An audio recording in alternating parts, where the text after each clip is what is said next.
up, everybody? Jadrian Seal here, the owner of Dynamic Waste Company. Just wanted to kind of give an intro video here to kind of introduce myself and this like stuff we're going to be covering here on this channel. We are a garbage company located here in Sweetwater, Tennessee. I myself moved here about a year ago from Michigan. Been in garbage since I was 17 or 18 years old. My buddy's dad owned a garbage company back in Michigan, and even throughout like high school as we were kids, we'd ride on the back of the truck during the summers and holiday weeks when routes were a day behind.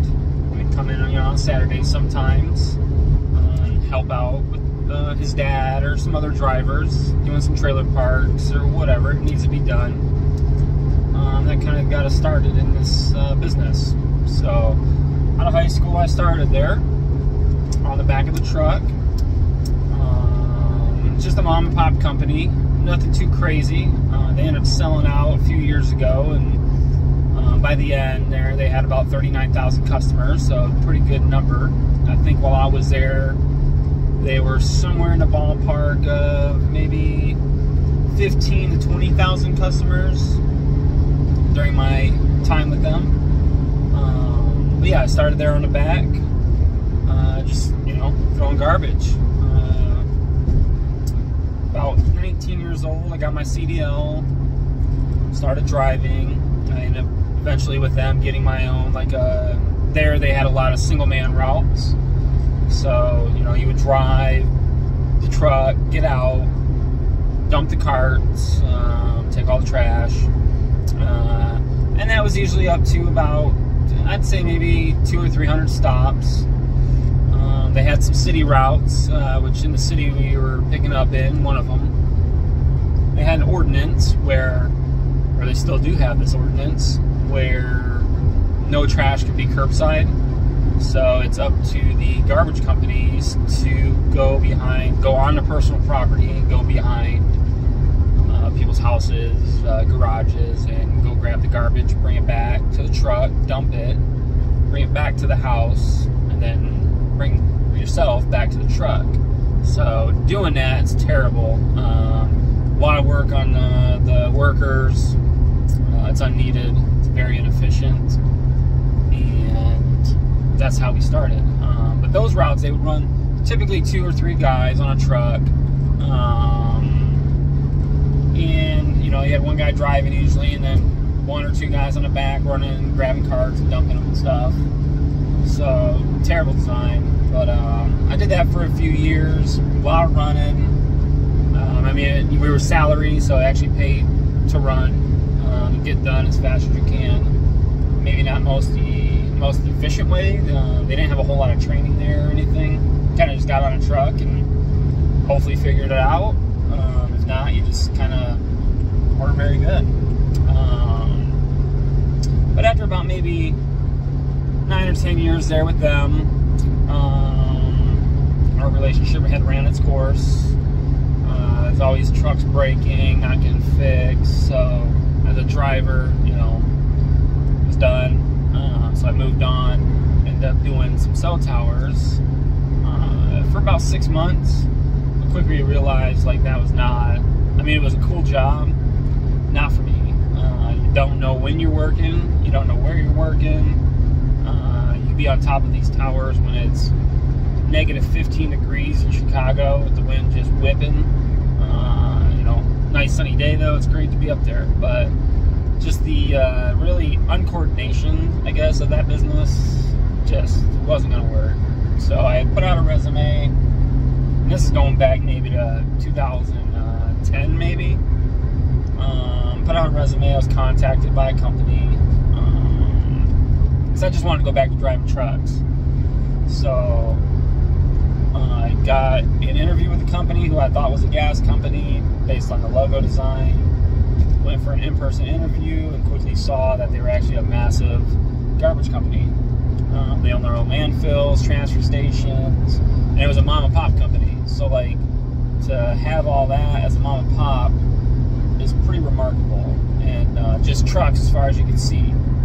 So I go in for the interview, obviously get the job, start working with them. So going from the first company, the garbage company, like I said, it was not a bad company, just real rough around the edges. You know, old trucks, stuff like that. They weren't really putting a whole lot of money, it seemed like, into the fleet. Then going to the new company, where all the trucks are new. There's uniforms. With the first one, I would go to work. They wanted us to wear boots sometimes, maybe. That was about it. But I'd show up in gym shorts and a wife beater and some Jordans, because I'd be running all day, or working by myself, you know, in and out of truck. So that's how we kind of dressed there. Looking back on it, it's a terrible look. Doesn't look very professional. So yeah, with the new garbage company that I started working with, they provided uniforms, boots, multiple times a year, hoodies, you know, everything, gloves, PPE. You had to wear your reflective vests, stuff like that, which at first I was kind of on the fence, but now as I'm older, like, it's a necessity to make sure you don't get ran over by people out here on the road. So I was with them like 9-10 years, up until a year ago, and it was a great company. New equipment. I actually left there driving a, I believe, 2021 or 22. I want to say it was a 21 auto car, 37-yard automated side load. So that truck had, you know, it was right-hand drive, had the arm on the side, and I was just in a truck all day, you know, working a joystick. So rarely having to get out and do a whole lot. It's great from a driver's perspective, and actually really good as far as safety, efficiency. It's great, especially coming from being on the back as a kid, you know, running these city routes. Game changer. So I actually left there. The family and I decided we no longer really wanted to be in Michigan due to the weather. You know, it's a terrible place to live, honestly. But we ended up moving to Tennessee about a year ago. So coming here, I had started with a very large national company here, doing garbage. Day one, I already could tell it wasn't going to work. Very unprofessional, even as a national company. Very terrible morale. Even with them, I had been driving at this point, you know, 20 years. Still had to do some training stuff for about 2 weeks or so. First day I go out on a truck, we end up doing 2 recycling routes, and not a whole lot of stops, maybe 500, but there were nothing was in order, and we ended up working 14 hours that day, which in my 20-year career doing this business, I have never done that in my life. It shouldn't happen. So I mean, the worst case scenario, you know, we maybe work a 12-hour day, and that's because a blizzard had hit, and everything's just taking a little longer. You know, you might slide off the road a little bit, or wouldn't get stuck. But here it was just a nice, sunny, normal day, 14 hours. So I was like, yeah, this isn't gonna work. So I had to start setting up kind of a game plan for what, like, my next move would be. And kind of looking at the other companies in the area, they were kind of all doing the same stuff. Very inefficient, understaffed, and I don't know if it was due to management, how the companies are ran. I'm sure it's all of that. And, you know, they kind of blame it on COVID, but even coming from Michigan, we weren't really ever short on drivers to where we couldn't do routes. So down here, these companies were just like not picking customers up for, you know, a week or two because they didn't have enough drivers. Which at that point, I think, you know, you kind of got to scale back on your customers if you can't pick them up. But, you know, that's my opinion. But yeah, I knew it just wasn't going to happen. And they micromanaged stuff there. They weren't really worried about, like, efficiency, it seemed like. There was guys doing 200 stops in 14 hours, and it seemed to be okay. Which is insane. So, lot of micromanaging, but like not micromanaging the right stuff. They had some cameras set up, so like if you were to hit a bump or hit the brakes a little too hard, maybe this camera would trigger, and then if it triggered and you perhaps were taking a drink of water, you were likely getting written up, or at least talked to, is what they call it, coaching. It was just terrible. It's, like I said, terrible morale. So I knew I couldn't stay there, and I also couldn't work for another company here. So after talking like with my wife and some friends, we just kind of decided, you know, I've been doing this a long time. I came from like training drivers, helpers, helping people learn new equipment. I mean, I know how to run most equipment myself. So I decided I'm gonna start a business, doing it myself. I might not be crunching 4,500 stops a week, you know, but it'll be mine. It's on my own terms. We can be like professional with customers, and, you know, friendly with the community, interact. It seems to be a thing that kind of lacks in this area. It seems like they're really just worried about money, which is fine. I mean, we all are in business to make money, and but you got to kind of have that, you know, interaction with the customers. You know, I feel like that goes a long way. So, and that's kind of, you know, where we came here. So, started this company. Technically about, I think, July 1st, I ended up quitting with the major company here, and just kind of started my own thing. Again, I've been doing it a long time, and there's no better time than now, I guess. You know, you got to invest in yourself. So I had a lot of, you know, from being with a good company in Michigan, I had, you know, motorcycles and some cars and stuff. So I kind of sold all that stuff, kind of like buckled down for like what the next, who knows, you know, 6 months, a year, 2 years might bring. And I bought a, you know, garbage trucks are expensive. If you don't know,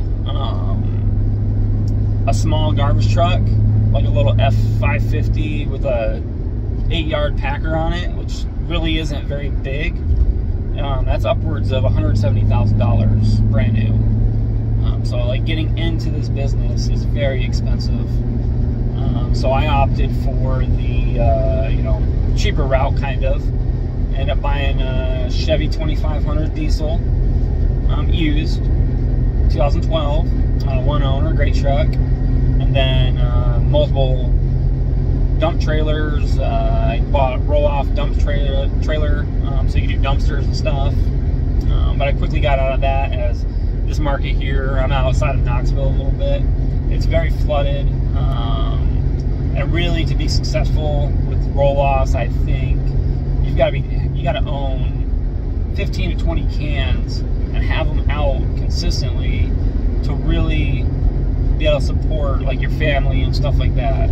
You got to be busy with that, and it takes a lot. It's a big investment also. So my thing, though, my pace is residential, like the fast pace, driving, all that stuff. So I bought the pickup, 6x12 dump trailer, built the sides up so they're about 7 foot tall right now, and I bought a bunch of garbage cans. And another thing, it's expensive. You wouldn't think about it, but you got to buy 500 garbage cans. That's roughly $30,000 to $40,000 investment. And then the companies here, they actually make the customers buying the garbage cans, it seems like, or they'll have like a sign-up fee or something else. We're trying to keep the cost like off that customer. You know, just provide a good service, and hopefully that gets around. But yeah, so I started that. We're going on 5 months now, I think, 6 months in residential, 5 months, just under 500 customers. And you know, I'm not competing in a market with other garbage companies, so there was no lack of garbage companies. I think there's just a lack of professional garbage companies, in my opinion. So I'm just trying to, you know, fill that void, show up on time. You know, like I said, like a lot of these companies are just skipping people, That's unheard of, like in Michigan. If a company was to do that, you know, 1 or 2 times, the competition there is fierce, and they're not going to be in business anymore if they continue to do that. So, started this company, and like I said, I'm pretty much maxed out with my setup. I run 4 days a week. After being in garbage forever, I really didn't like making up a holiday or working on a Saturday because of a holiday. So I just designed these routes that only run 4 days. So you just kind of, worst case scenario, work Monday through Friday. Real worst case scenario, your trucks break down, you can still have that Friday to make up, you know, whether you got to rent a U-Haul or who knows what. But it doesn't run into the weekend, you know. And sure, you can make more money if you have a 5th route, but I think the efficiency and the right workers and drivers can make up for that. So kind of like get on my own terms, and that's where we're at. So right now, my current setup, we'll get some videos of that later, and carts and operation. We're gonna go over tips and tricks, things you don't see, you know, like that common person, average person doesn't see, like in the landfills and transfer stations, stuff like that. But yeah, I'm at the point right now where I 100% need to get a garbage truck or 2. I've grown quickly. I mean, I'm not like an overnight celebrity, but fast enough. So that's a good, I think that's the intro we need right there. Moving forward, like I said, we'll get some more videos and do our thing out here. Until next time.